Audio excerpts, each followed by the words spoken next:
The Commanders offseason starting off with a win as we learned that Kliff Kingsbury will be back for 2025. That and more on today's episode of Locked On Commanders.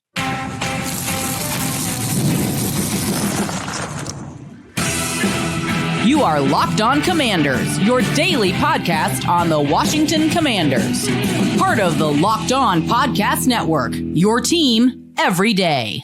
And welcome inside today's episode of Locked On Commanders, part of the Locked On Podcast Network, your team every day. I am your host, David Harrison, covering the Washington Commanders for Sports Illustrated's CommanderGameDay.com. And I'm here with you every Monday through Friday. I want to thank you for coming through today. And I want to give a special thank you to all of the everydayers out there who are coming through every single day to listen or watch Locked On Commanders, your daily podcast covering the Washington Commanders. And if you haven't already, please subscribe for free on YouTube or wherever you are listening to today's episode, in which we're going to talk about the Washington Commanders expiring contracts. 30 guys with expiring contracts coming off of this year's roster, what to do with those contracts. But we're going to keep it all started, or we're going to get it all started rather, with the news of the Washington Commanders will be keeping offensive coordinator Kliff Kingsbury. Today's episode is brought to you by PrizePicks. Go to prizepicks.com/LockedOnNFL. Use the promo code LockedOnNFL, all lowercase, all one word, to win $50 instantly when you play your first $5 lineup. Kliff Kingsbury is coming back, the offensive coordinator of the Washington Commanders, returning to the team. We learned that on Tuesday afternoon. First reported by Fox Sports' Jordan Schultz, later on confirmed by WSA 9's Chick Hernandez. And of course, I think that is the first big win of the offseason for the Washington Commanders, with Kliff Kingsbury deciding to return to the team in 2025 instead of pursuing the only open head coaching availability currently, which is the New Orleans Saints job. Now, during the course of the postseason, and during the playoffs, Kliff Kingsbury had received requests to interview with teams that had openings for their head coaching position, but declined to take any of those while the Washington Commanders were still competing. He told us several times that he wasn't going to be taking interviews during the playoffs, that he was simply focused on getting the Washington Commanders offense as prepared as he possibly could, and that he's basically, in his words, coaches hire representation for a reason. My representation will handle it and get whatever details they need to. And for whatever reason, either teams weren't willing to wait or they had other candidates that just blew them out of the water. Whatever it was, a lot of these jobs got filled leading up to the Washington Commanders eventually being eliminated from the playoffs after the NFC Championship game. And by the time that came, the only job open again, the New Orleans Saints job, and Kliff Kingsbury was supposed to interview, or at least the Saints were hoping to interview, I should say, Coach Kingsbury, but he eventually pulled out of consideration for that job. So too did Mike McCarthy, the former Dallas Cowboys head coach, and Joe Brady, the Buffalo Bills offensive coordinator. Joe Brady and the Bills also eliminated during championship weekend. So both championship weekend losers are going to be retaining their offensive coordinator, which is, of course, great news for their teams, but also great news for their quarterbacks. Josh Allen of the Buffalo Bills, not a super young quarterback, but still very valuable to have an offensive coordinator that you click with and that you've had success with. And Jayden Daniels, I mean, that's, number one, right? You don't want Jayden Daniels to have a second offensive coordinator in his second NFL season. You want to try to give him at least a little bit of consistency. And, I think ultimately, when you live in the world of if he would have left, Dan Quinn, came into this thing. He told us in his post end of season press conference, they've got a deep staff of coaches for that purpose, is to make sure that if they lose someone, that they have a little bit of coverage to be able to kind of backfill, promote from within and fill those positions and maintain some of that continuity. So certainly, whether it be Anthony Lynn, the team's run game coordinator, or Brian Johnson, the pass game coordinator, assistant head coach, that would fill in, or that would get, that promotion offensive coordinator behind Kliff Kingsbury leaving, there would be certainly a change in style, certainly a change in rhythm, but at least it would be coming from a place of, I know what Jayden has been going through. I know what Jayden has been taught. I've helped teach Jayden Daniels. And so, obviously there would be a little bit of betterment there, but of course there's nothing better than not having to replace the guy in the first place. And, I know the offense, did a lot to damage the Commanders' chances in that NFC Championship game. But certainly the scheme and the play calling, not a portion of that. So love the fact that Kliff Kingsbury is coming back. Really was hoping the last time that I got to talk to him wasn't the last time I would get to talk to him. So I'm really happy to hear that he's coming back. 5 reasons I think that Kliff Kingsbury pulled out of the New Orleans Saints job and decided to come back to Washington for at least another year, if not longer. Reason number 1, and I think we're all going to go here for reason number 1, Jayden Daniels, right? That quarterback just the season that he had, the poise that he's shown, the ability to be coached, the ability to lead humbly through humility, the ability to develop in the season. Like we saw this quarterback take steps that you don't see a lot of rookie quarterbacks take until their second season. There's just a lot about Jayden that, you can tell by watching him, whether you're in the stadium, on television, on the practice field, wherever you are watching him. There's a lot that you can tell is just special about this kid. This is not your same run-of-the-mill NFL quarterback. And Kliff Kingsbury said as much. It wasn't really part of like the official press conference, but at the end of one press conference, Kliff was kind of asked, hey, or at the beginning of one's like, hey, are you ready for all these head coaching jobs? And he said, quote, it would take a lot for me to leave this kid, end quote. So, it just shows you kind of how special it is. Kliff has talked about how Jayden has helped him, rekindle his love for football. Obviously, Kliff has dedicated his life to coaching football and, was a player at one point himself, but that Jayden has really kind of helped him relight that fire again a little bit. So a lot to love about Jayden Daniels between he and Kliff Kingsbury. So, I think that's got to be kind of reason number one, right? Is you just don't want to leave the situation you're in. Number two, Derek Carr. I think Derek Carr is another big reason that Kliff Kingsbury is not pursuing the New Orleans Saints job. Look, you look at what Kliff Kingsbury likes to do offensively, Derek Carr doesn't fit the mold. And honestly, beyond Derek Carr, Alvin Kamara doesn't fit the role. Well, Alvin Kamara is a heavy pass-catching running back. Has never rushed for 1,000 yards in a season in his career. And Kliff Kingsbury likes to, despite his reputation, run the ball with power backs. He likes guys like Brian Robinson Jr. He likes guys like James Conner back in his Arizona days. Like when he does run the ball, he wants to do it physically. And the theory, I assume, is the high-flying, explosive passing offense spreads defenses out, gets them thin, gets them tired a little bit, and you can pound them up the middle with that power back. Alvin Kamara is not that guy. He's never been that guy. So you would be stuck with a quarterback in Derek Carr, most likely, that doesn't run, isn't mobile, isn't able to extend plays, at least not to the level that a Kliff Kingsbury offense needs or likes, right? Kliff has talked several times about how Jayden's athleticism helped mask bad play calls. Like Kliff would call a play, it wouldn't work. Jayden would be able to make it work because of his athleticism. That's where the teamwork comes in, right? Derek Carr doesn't have that ability to do those things on a down basis. Now, the Saints could save $10 million by releasing or trading Derek Carr on their salary cap, but that's the third reason. That $10 million in savings would create give New Orleans Saints negative $40.3 million in 2025 cap space. So you talk about going from a team in the Washington Commanders that in one season almost completely revamped their entire active roster with free agents and then draft picks. You're not bringing in many free agents with minus $40.3 million. Now you have a vacancy at quarterback. At least you had Derek Carr. Now you don't have a quarterback. So what are you going to do? Go sign Russell Wilson or Justin Fields or take a flyer on one of these quarterbacks in a very, relatively, I should say, speaking, down quarterback year. So I think that's another reason. Number four, impatience of NFL owners. Kliff has been through the dance as a head coach before. And I think when you look at the landscape and you wonder why not just Kliff, but Joe Brady pulling out, Mike McCarthy deciding to take a year off. Even last year, Ben Johnson pulling out of coaching conversations. I think the impatience of NFL owners is starting to impact the decisions that these coaches make. I think coaches are becoming less willing to take on reclamation projects that they don't see that they don't see a clear path to them being able to fix, because they understand, like, if you don't get it fixed in a year or two, you might not have the opportunity to do it anymore. And whatever work you did make towards fixing it, that next guy is going to get the opportunity to take all the credit. So I think that's the fourth reason. And the fifth reason, Jayden Daniels. I mean, he's so good that we're going to make it two of the five reasons that Kliff Kingsbury is staying. Whatever the reasons are, Kliff Kingsbury is staying. That is a reason to celebrate. The only job I really ever viewed as a real threat to steal Kliff was the Las Vegas Raiders. I would get him back west, which, he seems to enjoy. Lots of money in the pool, lots of draft capital in the pool there in Vegas, an open quarterback position for him to kind of make whatever decision he wanted to. And after they fired their previous general manager, I thought he and Lance Newmark might actually be able to make a run at that job.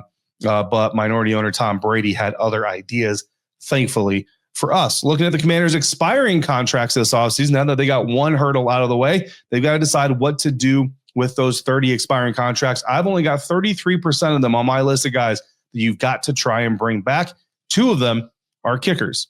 That's coming up next on today's episode of Locked On Commanders, part of the Locked On Podcast Network, your team every day. And today's episode of Locked On Commanders is brought to you in part by Prize Picks.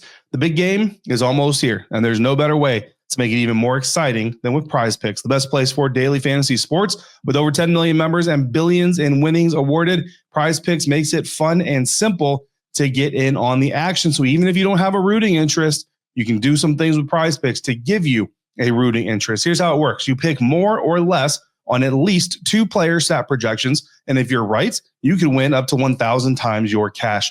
Prize Picks even has a free pick for the big game where one of the starting quarterbacks only needs to throw 1 yard passing to win that square. Pair that with one more correct pick and you're cashing out.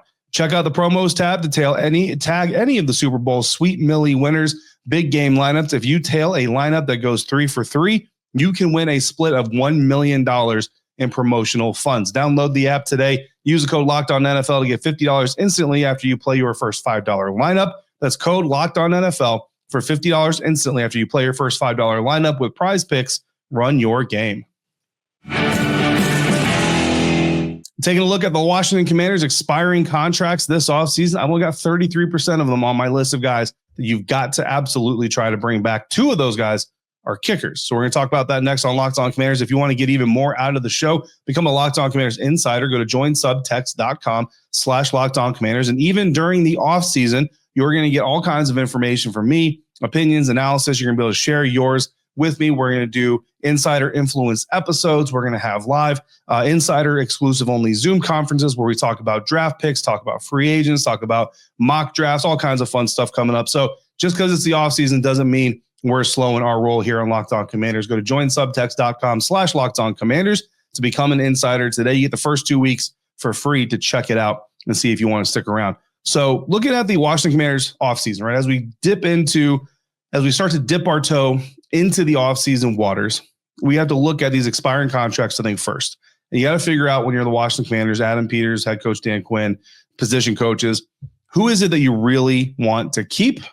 Who is it that you already know we're good? We're going to let them go further their career elsewhere. And who are the guys that we really need to come to the table and have a nice, honest conversation about? So there are 30 Washington Commanders with expiring contracts this offseason. In alphabetical order, they are kicker Austin Seibert, cornerback Benjamin St. Juste, linebacker Bobby Wagner, running back Chris Rodriguez Jr., defensive end Cleveland Ferrell, left tackle Cornelius Lucas, linebacker Dante Fowler, safety Derek Forrest, receiver De'Ami Brown, defensive end Jalen Holmes, receiver Jamison Crowder, quarterback Jeff Driscoll, safety Jeremy Chin, running back Jeremy McNichols, tight end John Bates, wide receiver KJ Osborne, cornerback Kevon Seymour, quarterback Marcus Mariota, cornerback Michael Davis, guard Michael Dieter, linebacker Michael Walker, linebacker Nick Bellore, cornerback Noah Igbenogany, wide receiver Olamide Zaccheaus, defensive tackle Sheldon Day, offensive lineman Trent Scott, punter Tressway, tight end Zach Ertz, and kicker Zane Gonzalez. That is a lot of dudes with expiring contracts. We were talking about a team in the Washington Commanders that had 63% active roster turnover from their final week of this season to the first week of last season. 63% of the active roster was different guys. That is a lot of turnover. And now you've got 30 contracts that are expiring. So the potential to make even more changes on this roster. And that's another reason why with this NFC Championship game elimination, there should still be excitement because this team actually has a lot of wiggle room to make it even better this offseason. So I broke these guys into these 3 categories: make an offer, don't make an offer, have a conversation. We're going to start with the make an offer guys because I think those are the guys that you're really going to be interested in. And then we'll get to the other categories. These are guys that I think, as is, just looking at the tape, just looking at the way they performed this season, 10 guys that the Washington Commanders absolutely should make an offer to bring them back next season, to give them a role, whether it be a major role, whether it be a small role in the team's future. And I'm going to start off with a twofer. Kickers, Austin Seibert and Zane Gonzalez. Both of those guys, I think, need to come back. I think next offseason, or preseason training camp, this team needs to let both these guys go get healthy. Both of them dealt with injuries here and there during this course of the season. Austin Seibert ended up on IR, finished the season on IR, but he never left around the team. He was always around the team. I thought that was really special, really indicative of just how much this team really is around each other, right? Noah Brown, another guy. Oftentimes you see a guy go on IR and they kind of disappear, but not these guys. And even, Sam Cosmi, as he was, preparing for his surgery and everything else, like he was still in the locker room. He was still talking to media. And I just think it really shows the shift in what these guys are going through. But I think Austin Seibert, before his injury, I think he was doing really well for this team. Zane Gonzalez certainly did well for this team. Neither of them was absolutely perfect, sure. But I think that you bring both these guys back, reward them for the contributions they did make to the season, especially given the amount of kickers you had to go through to get there in the first place, and let them battle it out in training camp, man. I'd love to see both these guys back, but obviously only one can say. Maybe you can stash one on the practice squad. I don't know. But I think you need to bring both those guys back. Let them battle it out. Linebacker Bobby Wagner is another player, a veteran, who said he wants to play, and he's hoping to play in Washington. I think that's an easy. Ken Norton Jr. is still here, Joe Wood Jr. is still here, Dan Quinn's still here. No reason for Bobby Wagner not to come back. So, I could go on for a full episode on the greatness that is Bobby Wagner. Maybe we'll do that later on in the offseason. But I think for this conversation, we can all nod up and down and agree that Bobby Wagner needs to come back. Another twofer I'm going to give you here: left tackle Cornelius Lucas and offensive lineman Trent Scott. Listen, I don't think either guy should be a full-time starter on this team, or really probably any NFL team, but both of them are really good veterans, good locker room guys, and when you need them to step up in a pinch, they can do so, and they can do so well enough that you're not pulling your hair out and saying, oh man, the ship is going down and we're all just going to burn with it. So Cornelius Lucas, Trent Scott, look, I don't know what either guy's personal aspirations are. Obviously, if they want the opportunity to go back out there and be a starter somewhere and all that stuff, perhaps they decide not to take an offer to come back and be a role player. But if those guys are willing to come back and continue being very solid depth veterans for this offensive line, I think you got to take them up on that offer. Linebacker Dante Fowler Jr. This is going to be the first conversation we have about a player who he's got to make his decision as well. I think Dante Fowler Jr. had a really good season, pick 6, first career touchdown, led the team in sacks, had 10.5 of them to lead the team. And I think that as much love as we give to guys like Frankie Louvu, who are certainly deserving of it, Dante Fowler's 10.5 sacks, maybe something that we're not really talking about enough. You know what I mean? So I think Dante is certainly a player that the Commanders need to look to bring back. It doesn't mean that they won't necessarily go out there and draft some edge help and all that stuff. And we'll get to that here in just a little bit. But I think he certainly proved that he can be a contributing factor and a difference maker for this Washington Commanders team.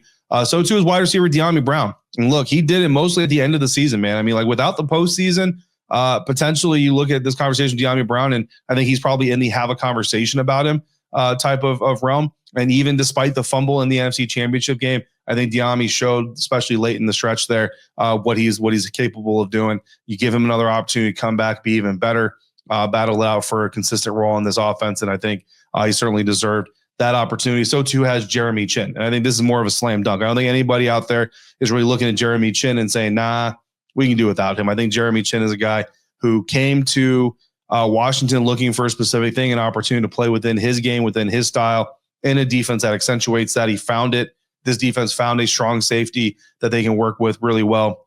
I think his perimeter run defense only got better as the season went on. So you give him another training camp, another season of doing it, an off season of reviewing tape and kind of going back over what he would do differently. Certainly bring him back. Another guy that's in the classic great veteran big brother role, quarterback Marcus Mariota. He's got to decide what he wants to do with his career ultimately. But I think if Marcus Mariota is willing to continue being that big brother mentor in the quarterback room to Jayden Daniels, that you absolutely love having a guy like Marcus around. Cornerback Noah Igbenogany. Look, this one's a little bit tricky, right? Because there are some nickel corners in the draft that you could potentially target, and maybe they end up usurping Noah for that starting job. But I think Noah did fairly well. I think, Noah Igbenogany is what he is. I kind of said it in the preseason when he was first signed, like you're going to get flags. He's very physical. He's very handsy. And certainly we saw that come up at times. So I don't think the team is going to just kind of settle there and say, we've got our true blue starting nickel. But depending on how the offseason unfolds, I think Noah Igbenogany is certainly a guy worthy of bringing back on the roster, even if he has to get relegated to kind of role-playing duty or backup slot corner, depending on if he's willing to take that role. Punter Tress Way. Look, there's not a fan favorite out there that's been as consistent as Tress Way. And as far as I'm concerned, don't fix what ain't broken. I know he's older, but he wants to come back. You need to bring back Tress Way. And then tight end Zach Ertz. Again, he said emphatically he is not retiring. He blew the socks off of everybody from expectation standpoint this season. And I think given another year to take care of his body, Kliff is coming back. Zach came here because of Kliff. There's no reason not to run it back. So those are my 10 guys. Really, it's 12 guys because I had 2 of them where I put 2 names in there. But you get the idea. We got 2 more categories of players, though. We're going to talk about those who shouldn't be getting an offer from the Commanders this offseason and those who there needs to be a conversation about before ultimately making that decision. That's coming up next on today's episode of Locked On Commanders, part of the Locked On Podcast Network, your team every day. And this episode of Locked On Commanders is brought to you in part by TurboTax. This is a message from our sponsor, Intuit TurboTax. Taxes were waiting and wondering and worrying if you were going to get any money back on your taxes every single year. And then it was waiting, wondering, and worrying some more when you were going to get it, how it was going to come. Now, taxes are matching with a TurboTax expert who can do your taxes as soon as today. An expert who gives your taxes their undivided attention as they work on your return while you get real-time updates on their progress so you can just focus on what you have going on in your day-to-day life. An expert who will find you every deduction possible and file every form, every investment, everything with 100% accuracy. Also, you can get the most money back guaranteed. No waiting, no wondering, no worries. Now, this is taxes. Is what I use every year to do my taxes. So get an expert now on TurboTax.com. Only available with TurboTax Live full service, real-time updates only in the iOS mobile app. See guaranteed details at TurboTax.com/guarantees.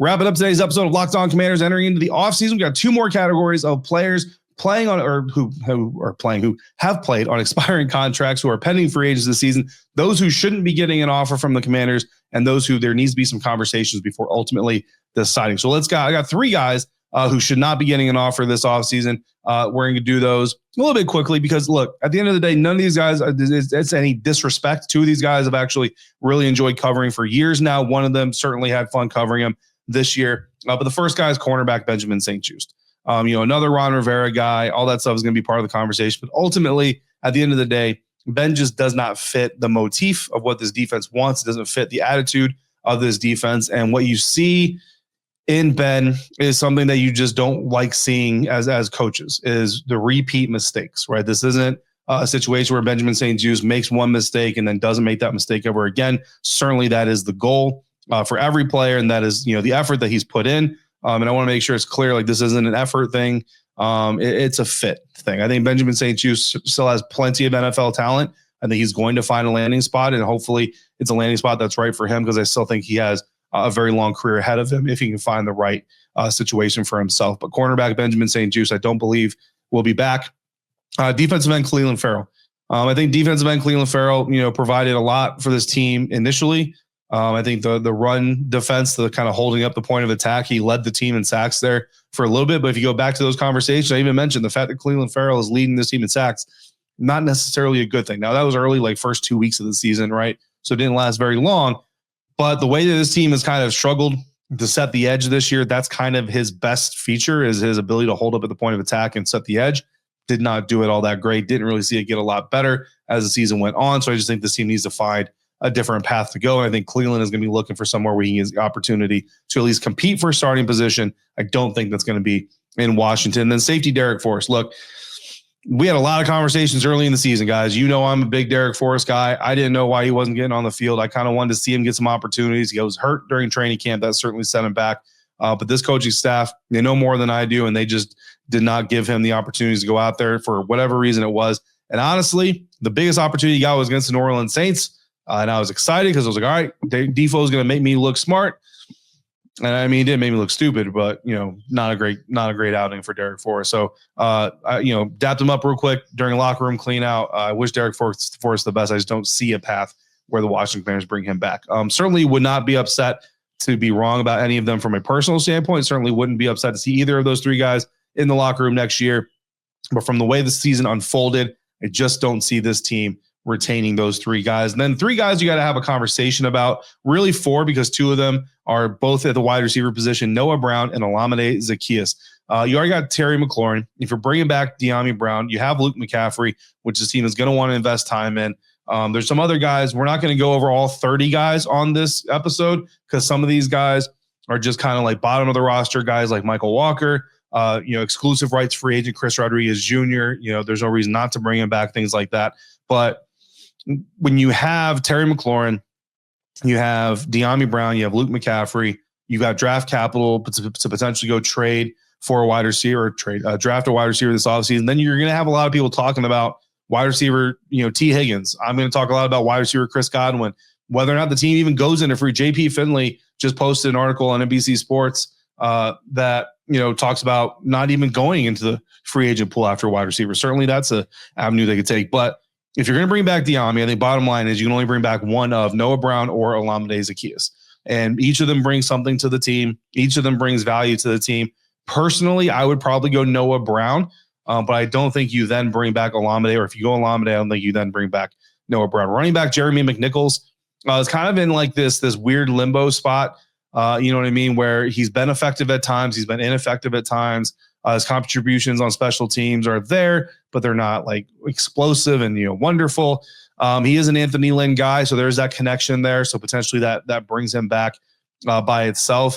But then you also have the NFL draft, and I'm kind of one of those guys that's in the motto of you should draft a running back every single year and just kind of have guys developing. You got Brian Robinson Jr. coming back. Austin Eckler is under contract. Chris Rodriguez Jr. is exclusive rights free agent. So again, no reason not to bring him back. Michael Wiley on the practice squad. You go into the draft, you get another guy. You've already got 6 running backs. You bring Jeremy McNichols in, that's 7. Eventually, you kind of get to where you got too many. So Jeremy McNichols, I think, is certainly a conversation. Then tight end John Bates. Look, Ben Sinnott, there's a lot of excitement around Ben Sinnott. I know he didn't get as much burn this season as a lot of people would have liked, myself included. But there is a lot of excitement within the organization of Ben Sinnott's future. I promise you that. Cole Turner was signed to a futures contract already. If Zach Ertz comes back, you've already got 3 guys. We'll see how Cole comes back as a blocker. But then this tight end class, I mean, people talk about it, is one of the deepest tight end classes that we've seen in the NFL draft in a long, long time. So the Commanders could potentially go through the NFL draft, 3rd round, 4th round, draft another guy, and then you got Zach Ertz, Ben Sinnott, whoever that draft pick is, and Cole Turner, kind of all sitting there. And Cole Turner is kind of your primary practice squad guy. So I like John Bates a lot. I would love to see John Bates back. Honestly, if the team didn't take advantage of this heavy, tight end draft pool, tight end talented pool, the problem with John Bates is you might end up the 3rd tight end here in Washington by the time that year comes. So again, it's kind of a question for John as well. Are you willing to be that 3rd tight end if Zach comes back and Ben continues to develop? Or do you want to go somewhere where maybe you can be that number 2 or you can compete for number 1? So again, a lot of conversations need to be had, but that is the point of that category. Have those conversations before you decide either way. So again, 30 expiring contracts on this year's roster. We haven't even gotten into the potential guys who could be released from their contracts during this offseason. We'll talk about that moving forward this week and a lot of other things about the Washington Commanders as we get deeper into this offseason. In the meantime, if you've got questions or comments, text me directly by becoming a Locked On Commanders insider at joinsubtext.com/LockedOnCommanders. We are going to have an insider mailbag episode. If you want to get in on the insider mailbag episodes, that is one way to do it. For your next listen, check out the Locked On NFL podcast. In the morning, Tyler Rowland's going to kick you off with some NFL espresso. In the afternoon, Tony Wiggins is going to bring you back for some real NFL talk. I am on with Tony Wiggins every Wednesday afternoon, so make sure you go check that out. It's the all-new Locked On NFL, and it's twice a day. As always, thank you for making Locked On Commanders your first listen of the day, every day. Thanks for coming through on a regular basis like you do. Until we speak again, if you're out and about, please be safe, be kind, and I'll see you right back here next time for another episode of Locked On Commanders, part of the Locked On Podcast Network, your team every day.